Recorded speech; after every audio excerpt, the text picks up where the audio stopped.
Hi everyone, today we're going to learn about the solar system.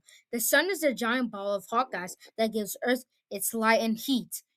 Did you know? Mercury is the smallest planet and the closest one to the sun. Ho ho! Venus is a very hot planet with thick clouds and is the second planet from the sun. Wow, it's very happy. Earth is the third planet from the sun and is the only planet known with life. The only one. That's crazy.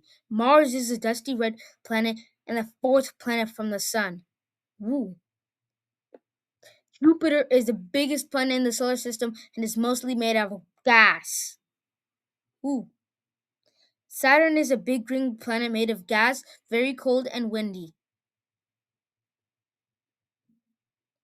Uranus is a cold, icy gas giant that spins sideways and its blue green color shines.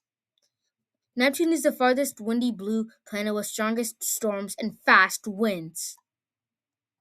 You learned about the solar system.